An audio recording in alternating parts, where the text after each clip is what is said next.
ensi y'abajjajjaffe eno Buganda erina omusingi gwe yazimbibwa si kabenje okugisikira nga nnungi bweti bali bajagala ne batema emikutu gy'amuko katambule nga takulukusa ttaka nedda ne tusikira Buganda ejjudde obugimu obutagambika batulekera amakubo n'ensukwe zigudda kaleka weewa bulungi bwensi bwetulinga okukuuma n'okubongerako omuwendo tube bagunjufu ddala awatali bulungi bwensi tukkirira Buganda tugitta omwoyo gule gutafa kye guliko ndaba bulungi bwensi ensulo tuzirina mu Buganda ensusu zikyasobola okutuwanirira singa tuzigogola bulungi amazzi ne gakulukuta ensusu komwakula mu kima amazzi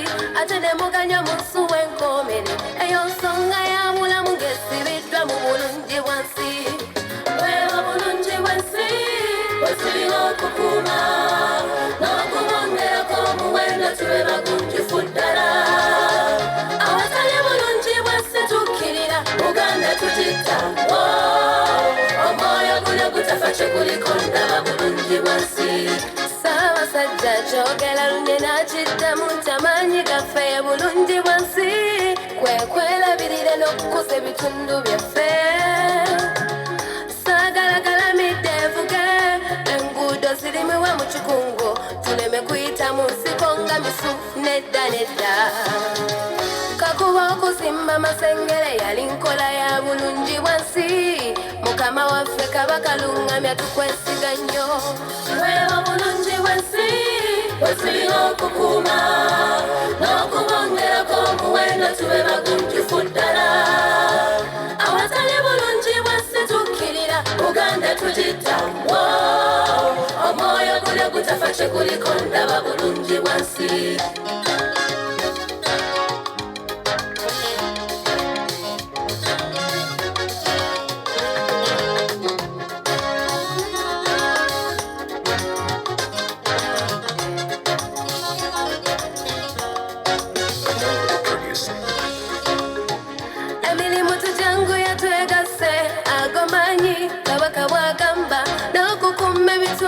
tubeeraga birungi tukikole nga tuli wamu enkola y'okweyawula yawulambi ekyalo kibe wamu olugagga gaggolo n'olusungu byebisinza twawula omuntu eyasoma tayinza kusima ntaana naye lwaki dooka okusinga kw'abavubuka bene tulopye ssente Balikuddembe Kisoga abayimbye wangalo tugatte tukuze ensi yaffe weewa bulungi bwensi bwetulinga okukuuma n'okubongerako omuwendo tube bagunjufu ddala awatali bulungi bwensi tukkirira Buganda tugitta omwoyo gule gutafa kye guliko ndaba bulungi bwensi weewa bulungi bwensi bwetulinga okukuuma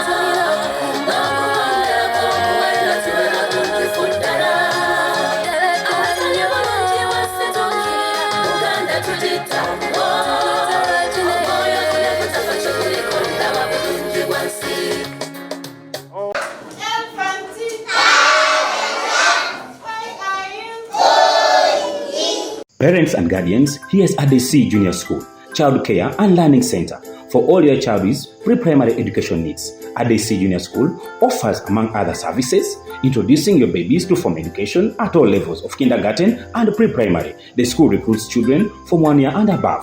We have spacious and conducive classroom environment with a dedicated, caring, loving team of teachers and caregivers who are eagerly waiting to give the best care to your child. ADC Junior School is located 7 kilometers along Mukono-Kayunga Road, branching off from Kisoga Town to Mpoma inside Estate 1. For details, contact 0774 595466 or 0703 088178. By His grace, we shall.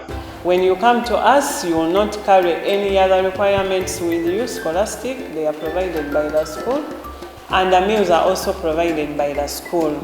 Breakfast and lunch, drinking water, fruits, and fresh juice. Kyaggwe TV omulabi waffe omulungi kubuuzaako sibyeyo tyanno weebala emirimu egikuteganya. Richard Ssentaayi muzzukulu w'eryasaafu nsibuka nakasongola tukomyewo nateera mu programu yaffe Okikola otya wano ku Kyaggwe TV. Programu Okikola otya mwe tukyaliza abantu ab'enjawulo abalina ettoffaali bagasse ku nnyaffe Uganda ne tutunuulira olugendo lwabwe olw'ebyobulamu lwe babeera batambudde okujja okutuuka we bali essaawa ey'olunaku olwaliro. Nkwebaza okubanga otulaba bw'oba otulabye agenda mu maaso n'okulayikinga sharinga ne subscription togyerabira munnaffe tusobole okuba nga tweyagayira mu birungi bye tukuteerayo. Olunaku olwaleero nkyaddeko wano ku ssomero erya Balikuddembe S.S Kisoga lisangibwa mu Ntenjeru Kisoga Town Council constituency eya Mukono South. Essomero lino bali mu nteekateeka ez'okujaguza oba eza jubileo wa myaka 25 egy'obuweereza. Naye kigambibwa nti gisukkawooko wateekwa okuba nga waliwo ensonga oba oliawo omukulu agenda okuba nga atunyonnyola lwaki kino kiri bwe kiti kubanga yamaze dde okuba nga akkalira. Era nzikiriza nkutegeeze nti gw'olabaawo si mulala wabula ye ssentebe board of directors ow'essomero lino Reverend Father Lawrence Tamale gwe tuli naye gwe tugenda okuba nga tuwayamu naye mu program Okikola otya atubuulire lwaki kubanga bw'otunuulira essomero lino ebyafaayo ebiritambulirako biyitirivu nnyo mu nsonga z'ebyenjigiriza, mu nsonga z'ebyokuyimba. Bayimbi bangi tubamanya abamanya abatutumuse nga bayiseeko wano bye tujja okwongera okuba nga tukutegeezaako mu maaso awo nga tutandise okuba nga tutunuulira olugendo lw'essomero lino ate n'ebijaguzo bino ebigenda mu maaso nga bw'olaba ekitundu bwe kiri olaba nga enteekateeka egendera ddala mu maaso. Katubuuzeeko tutandikiraawo. Father, tusanyusa okulaba. Kale munange abalabi baffe bonna aba Kyaggwe TV nange nsanyusa okubeegattako kunaku olwaleero okubeerako ku mukutu guno ku mubunabyalo nga tutuuse eddoboozi lyaffe nga Bakisoga community Kisoga Senior Secondary School Balikuddembe era nga olweteekerateekera emyaka gyaffe 25 egy'obuweereza nga tuli mu nsiike y'ebyenjigiriza. Yesebo emirimu tugikoze bulungi, emirimu mirungi Omukama twewaayo tugikole era tugikoze. Abantu ndozaddamu beyanjulire bakutegeere bulungi. Father Tamale Petero Lawrence Chairperson Board of Governors Senior Balikuddembe Senior Secondary School Kisoga. Kale ndowooza katono nnyo sooka otusiigire ku kifaananyi bwe twogera ku Balikuddembe kiki omuntu kyalowooza? Bwe twogera ku Balikuddembe za mirundi mingi abamu balowooleza Mitala Maria. Eno ye Balikuddembe Senior Secondary School Kisoga esangibwa mu Mukono District Lugazi Diocese era liri Catholic private Catholic school.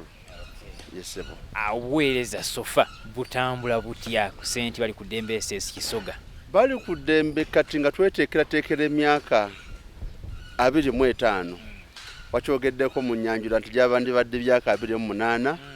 Ffena tukimanyi bulungi nti COVID-19 yalataganya embeera yalusobola kuŋŋaana abantu bali mu dduka badde eno naye tugamba tetusobola kubeera tubeere nga tuyita mu lujja.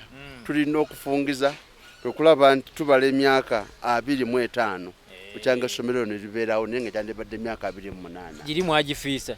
Tetwagifiisa kubanga era twasigala tuweereza. Naye kati tujjukira emyaka egya 25 egy'essomero lino. Okay, kati ku nsonga y'ebyenjigiriza Balikuddembe S.S Kisoga sooka osiigire omuntu ekifaananyi mumanyikiddwako ebintu bibiri nze nga nze omuntu bwe kituuka mu byenjigiriza mwekansa, bwe kituuka mu byokuyimba mwekansa, ate ebintu bino ebibiri ebiseera ebisinga obigatta kiyinza okubeera ekizibu eri omuntu. Tutandikire ku byenjigiriza nga tutunuulira emyaka 25. Kati mu Balikuddembe gw'otumanyiiko bibiri byokka. Naye ffe omwana bw'ajja wano omuzadde n'amutuwa twekya tuyita holistic education tumuzimba mu buli ango. Kyova olaba ogenda kusangayo abali mu field y'okuyimba, osangayo ba member of parliament nga bali mu bukulembeze gw'eggwanga eno. Honorable Kayondo Fred Obi wawano badde okimanyi? Wawano ate nga yennyini yatutwala yasomera wano ku mbaawo zaffe nali akawunga kaffe naye ku nkoko zaffe ze tuwa ku baana nasobola okubeera ekyo kyali. Kitegeeza ebyenjigiriza omusingi munywevu. Ebyenjigiriza ffe Balikuddembe twasalawo value for money. Omuzadde bw'atuwa omwana we tweraliikirira kyekimu nga naye bwe yeeraliikirira. Omanyi bw'otakola ekyo oyinza okusulayo ogwa naggamba noga nti kasaba tuwadde ensimbi. Ate abasinga kye balimu okutuula ebibuuzo nga naffe tubituula. Tutambula nayo olugendo okutuuka etuusa ku ntikko. Naye nga Balikuddembe ebyenjigiriza tubikwasa n'amaanyi nnyo ddala. Kyova olaba ffe Balikuddembe bw'afuluma nga muli etaliimu tweraliikirira. Olina okuba nga waliwo something wrong. To making sure nti abaana baffe bakola bulungi ate era bazze bakola bulungi. Ne bagenda just not to simple universities. Na universities tulina wano. Buli emu tulinayo ba ambassador nga ettaffaali n'omusingi bagufuna okuva ku ssentebe Balikuddembe. Olwo kiki ekibaleetera okufuuka ab'ebyenjigiriza ab'enjawulo mu nsonga eno ey'ebyenjigiriza kubanga amasomero gaba n'abasomesa gasasula abasomesa kiki ekyo ekyenkizo? Ekimu ku kyenkizo ekitufuula bannakinku mu byenjigiriza muno kwe ku making sure nti abaana tutambula nabo okuviira ddala we batuyingirira kutuuka we bakola ki bafulumira. Omwana making sure nti bwe tubanga byakulya tutambula naye bwe kuba kusoma abasomesa we bali basobola okubeerawo naye nga tebasomesa. Not making sure nti system zaffe ziyamba oku making sure nti omuzadde akoze kyalina okukola asomesa naye akoze kyalina okukola ki okukola n'omuyizi naye akoze kyalina okukola ki. Oyinza okubeerawo n'abeera n'abayizi nga bali mu kiraasi naye ng'olaba tebali serious. Naye we keep kye tuyita progressive assessment. Abaana bano bagenda bakola batya. Kati ngenda okutuuka ku end of the year nga manyi abaana bagenda okubeera kye tuyita newspaper material. Olwo nabalaba dda. Ate Omuganda agamba akali baakendo okalabira ku mukonda. Mulimu n'okuzuula ebitone. Bulungi nnyo. Era otunula noga nti kati omwana ono kamuteke ku level eno. Ono kamuteke ku level kino. Ono kamuteke ku level eno. Yobola abalema bajja nga ebyenjigiriza balungi. Naye ate nga basuufu mu kuyimba. Tuga nti Raymond bwe lazima. Yate kajirya. Okulaba nga beebo. Nga tumulaba. Ffe tutandika okumuzuula ne tumuteeka wa. Wateeka okugenda. Era njagala okukubiriza abazadde abali eyo. Abaana mubazuule mu ebitone byabwe. Oli bwakugamba nti njagala kuyingira politics ng'olaba ajja kukisobola. Muleke agende muteerewo platform. Ye yeezuule. Ogenda ofuna nga kyayagala kyekyo. Kati ffe tetukola wano. Balikuddembe okuteerawo platform. Ayagala ebyobulimi gadeni zaffe ate kati new curriculum buli muntu emuwa omukisa ogwo. Ayagala okufuuka omuyimbi n'afuuka omuyimbi. Machines zetuzirina abagalo ziziga bazirina abaana bayiga abagalo okuyiga ebyobulimi. Bwe singa obadde n'omukisa tetukutwalako ate gye tulimira oyinza bagamba kiki kino kye tuliko. Mukama wange ajja kunzikiriza. Ekituufu nnyo. Kale tulaba nti wadde mubadde bawanguzi ebiseera byonna ku myaka 25 temwina bibasoomozezza mu nsiike eno. Ebisobola butabeerawo kubanga tuli mu competitive world. Obutale bwe tugulamu ebintu nayo gy'ogula ogenda kusanga buli munga ebisale babitadde waggulu. Policies ezimu ezijja oyinza okwesanga nga tezikufevalinga. Tutambula nabyo naye money is a problem solver. Ekituyisa bannakinku kubanga tulinako byetusoomooza bituyiseemu. Ffe tubiyita na bitusoomooza tukiyita simple challenges. Nga bw'oba otambula ne weekuwonamu katono nga nti akatono kansituka ate naffe bwe lugendo lwe tuyiseemu. Temuggwaamu maanyi. Tetusobola kuggwaamu maanyi. Olwo mubyenganga mutya? Ofungiza n'osala amagezi. Tetwebalizako ssentebe Balikuddembe. We have a network of professionals. Bboodi yaffe eri well equipped n'abantu abamanyi kye balina okukola. Bwe mba neetaaga kino nina mmanyi wenkijja.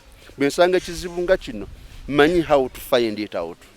Era tutuula mu bbanga eritali lya wala tusuubulirwa nti waliwo ekizibu kino tusalidde magezi ki ne tukijjawo. Ekyo nno kikulu. Tutunuulireko ku nsonga ya co-curricular activities nga bw'ogambye mu kuyimba muli basaale mu nsonga ero. Awo biki ebibasobozesezza kubanga omwana asobola okuba ne talenti naye ng'oluusi obusobozi n'ebikozesebwa oluusi nga tebiriiwo n'ebyalo. Ngambye ko nti mulinawo ko bye mulinawo naye generally kifaananyi ki oba oli awo kyoyinza okusiigira omulabi ku Kyaggwe TV? Ali ku Kyaggwe TV omwana bw'ajja wano naye tubagaye tumuterawo platform tunoonya ani akola ekintu mu bumanyirivu bwakyo netumukuleetera tumukola ki era omu ku bo eyeekukumulidde mu kutumbula ebitone by'abaana ye Paul Saka musomesa waffe.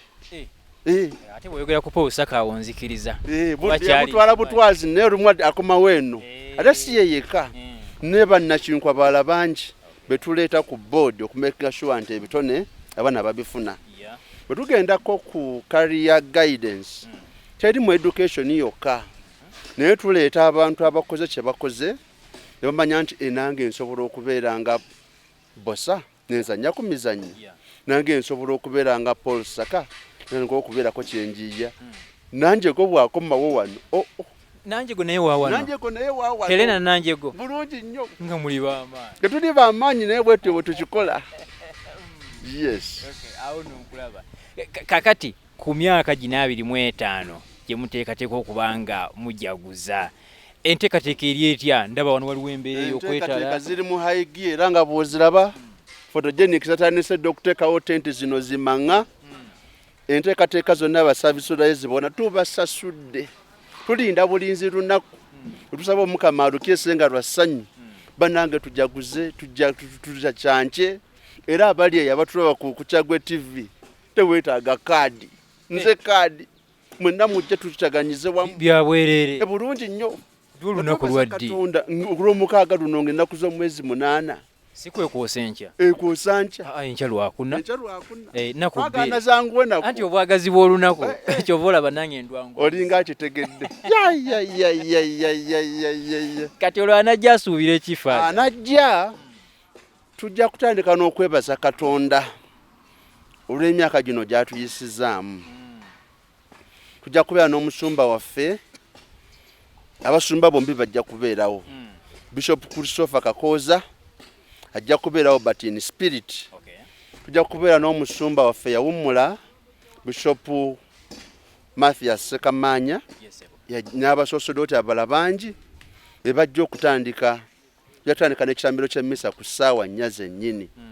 Ku ssaawa 4 zennyini omugenyi waffe omukulu ye bayisa wasatu ajja kuba atuuse ow'ekitiibwa minisita owa education Jesse Muyingo ajja kubeera nga wali n'abagenyi abalala bangi okulaba nga tukuŋŋaanyiramu okwebaza Katonda olunamala okulya emmere tufune okusanyukibwa tufune speeches Balikuddembe evuddewa naye mu summary tuzeeko ekimere twebaze Katonda tunywe tulye. kati ndowooza omulabi wa Kyaggwe sirabanga ku Nanjego sirabanga ku Rema bonna balina okubeera nga bali wano baana baffe olyokoti simanyi mangi ebintu ebimu tubikoleredde ebbanga emyaka 25 olowooza nyangu si myangu. Ndowooza kati omulabi twongere okumutegeezaako tetugaanyi luli olunaku telunaba kubanga lutuuka naye biki bye muyinza okugamba nti kati katusinziireko okwebaza Katonda? Ebimu kwe tusinza okwebaza Katonda twebaza nti kati Balikuddembe bw'oyogera ku linnya lyayo Balikuddembe Secondary School Kisoga abantu bagimanyi tebwetaaga jjukubira kalango ate mu bulungi ako kakulu nnyo nti bw'oyogera mu kisaawe ky'enjigiriza abaana bayitirawo sciences abaana bayitirawo mu arts fona omwana tumutraininga kugenda ku bubonero bwa gavumenti so si kuyita buyisi betutwala ku gavumenti babeera bangi bafunye 20 nga bazikoleredde eyo nayo nsonga nga bazikoleredde si zino za kujeeteka wano ng'abamu bwe bakola ate era nabo bwe batuuka eyo abantu ne beewunya naga nti gwasomerawa university naga okubuuza Kisoga eri luddawo olimu mbandi awo nga nti abaana bamwe nga bakola bulungi weewano nno womuzze kaakati yemulabye twebaza Katonda nti mu kisaawe ky'enjigiriza tuvuddeyo tugunjudde ku bantu abawerako besijja kumenya nga bonna abamu nabamenye edda wabawulidde honorable waffe wenyini owa Mukono South mwana waffe wano honorable Fred Kayondo n'abalala bangi ba doctors ojja kubalaba kwoto saagala bisuna byonna mbimaleyo oyinza obutajja nogaa nti kasente kyajjira ki jangu obyerabireko ekyakyo twebaza Katonda nti Balikuddembe etambudde tuyingirira abaana almost 12,000 okulaba abantu munnange bw'okola obulungi osiima tebakwesiga naye kimu kye twebalizaako Katonda era olunaku olwaleero tubaye tuva kulonkinga amazzi gabadde gabonyabonya Balikuddembe Kisoga wano twakasima enzizi zigenda mu 5 nga tufuna amazzi naye Omukama twamusaba ntumugaa nti Mukama tuwa amazzi n'aduuka atuwa amazzi gali gafukuta bufukusibwedde tuyinza okugamba kiki kino kyetuliko fuuti nga 7 wansi naye teweetaaga obusinda busenyi bwoti kati waliwo na pampu egakubye kikulaga nti mangi era twebaza Katonda olwekyo ne twebaza Katonda olw'abazadde baffe waliwo okutandika essomero abantu ne batakwesiga naye Balikuddembe nga bw'ogira beefaananye tutambudde n'abazadde abagamba nti bannange mwebale tubeererawo ensimbi zaffe si zennyingi ennyo naye ate we give value for the money awo no twagala n'okwebaza Katonda olw'abantu abatambudde naffe bannange abantu batwagadde service advisors bangi nnyo bazze batambula naffe tulaba nga Balikuddembe ezimba kizimbe kino nedda ku kiri nedda ku kino nedda ku kiri ne batuwa abaana abano bo twagala kubeebaza faaza eyo nsonga nkulu kubanga mulimu business ezibeera mu community naye nga abantu tebazikiririzaamu nga business yeeraga nti eri independent ku community awo nno mwe muli basaali affe Omukama abadde atuyambye tutambula n'abantu ekyo volaba nti businga ekisanyu eribadde ku kyalo toyinza kulyefaananyiriza kubanga kati wano wolaba abazadde abamu munayi tebasobola kweta school fees kuzimalayo naye ate oli nga yalima muwogo we n'amutwetera abaana ne bamulya ne tumubalamu ssente ezo n'asobola okusomesa omwana ate n'amusomesa mu ssomero eddungi ekyo nno kirungi ndowooza yongera abantu okubategeeza enteekateeka tulabe ekindako bannange nyongera okubeebaza mwenna abalabi baffe yonna gye muli ku lunaku luno nga lweteekerateekera emyaka 25 egya ssentebe Balikuddembe S.S Kisoga olunaku lugenda kubeera nga 8 Lwomukaaga luno mwezi guno ogw'omusanvu mwena tubakoowoola mujje mu bungi twegatte omu twebaze Katonda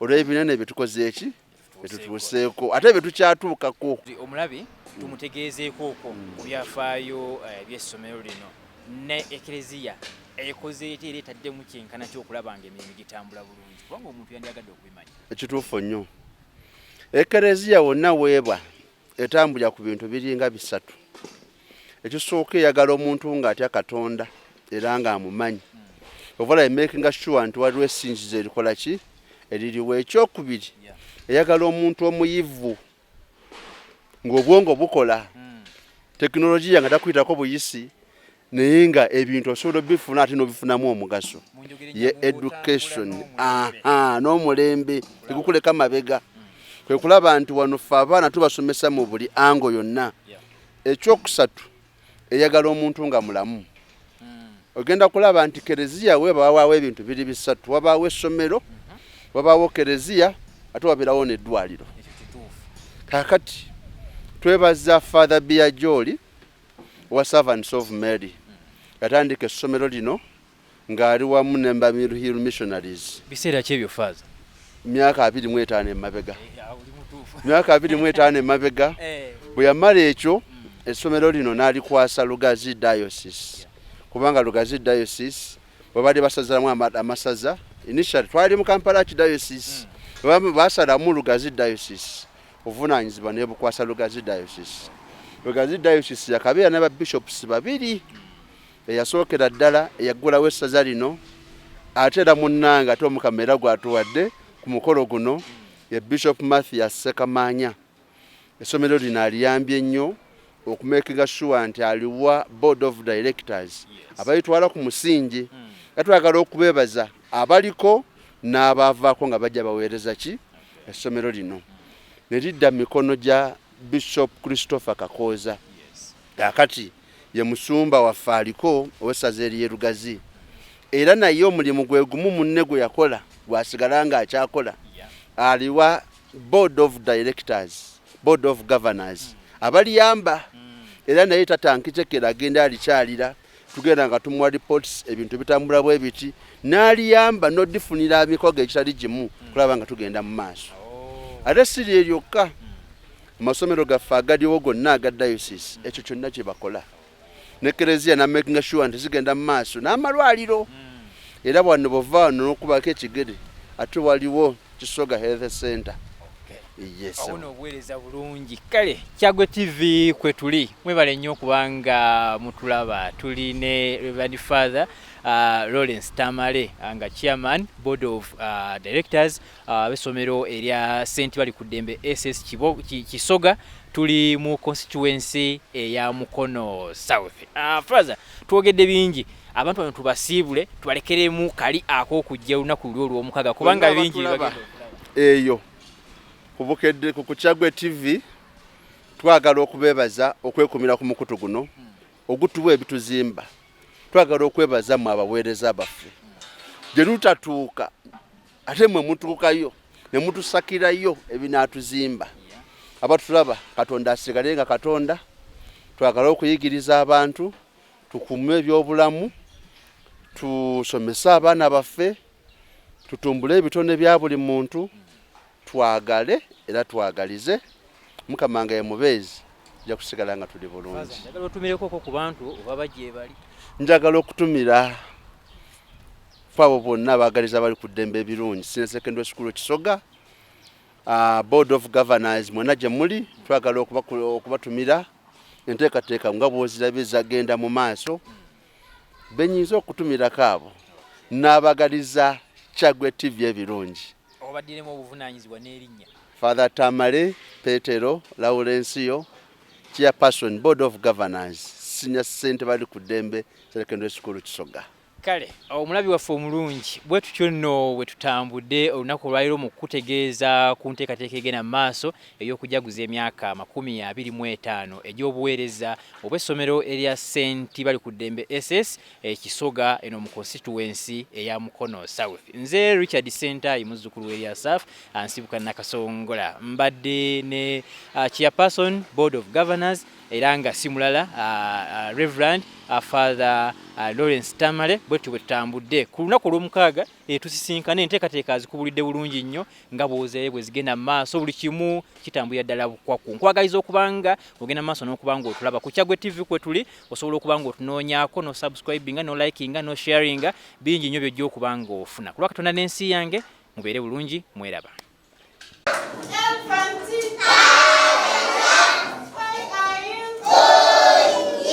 Parents and guardians, here's ADC Junior School, Child Care and Learning Center for all your child's pre-primary education needs. ADC Junior School offers, among other services, introducing your babies to formal education at all levels of kindergarten and pre-primary. The school recruits children from 1 year and above.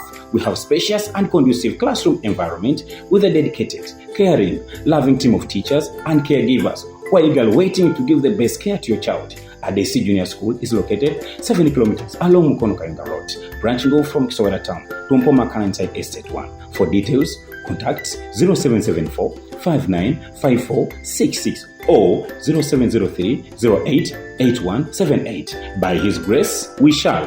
When you come to us, you will not carry any other requirements with you, scholastic. They are provided by the school. And the meals are also provided by the school.